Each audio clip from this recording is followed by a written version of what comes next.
Howdy, I'm Derek, and for this episode of Lambda of the Week, we're covering a custom Excel Lambda function called FileName. If you're new to Lambda, please make sure to check out the video that previews this entire series by using a link in the comments below. If you want to get a free workbook containing this custom function and a few others, then there's a link in the comments below for that. And if you want to get a copy of all the custom Lambda functions that I use with over 70 of them and examples of each, there's a link in the comments below for that as well. So for this week, we're going to look at one called FileName. Now, I like to start my lambdas with an L underscore. That way they stick out from all the others that are native to Excel. And all we're really doing at this one, if we look at the entire formula, is just saying L underscore FileName, no parameters in here. There's no arguments, okay?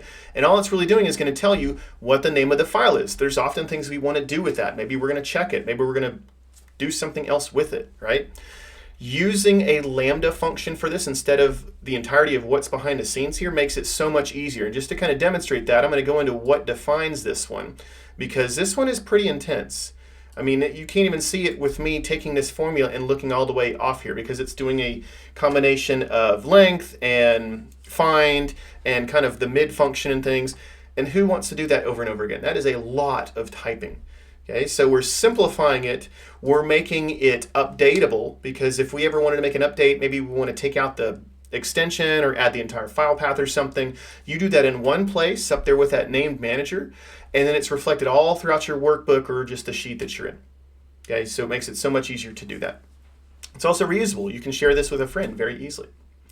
That is it for this episode of Lambda of the Week. Remember to grab your free copy of this workbook, or even better, one that has all the Lambda functions that I use, and we'll be covering most of those throughout 2026. You can find links to both of those in the comments below. If you enjoyed this video, please give it a like, comment on what you liked, subscribe so you don't miss out on other great Excel tools, tips, and tricks, including this Lambda of the Week series. Thanks for watching and have an excellent rest of your day.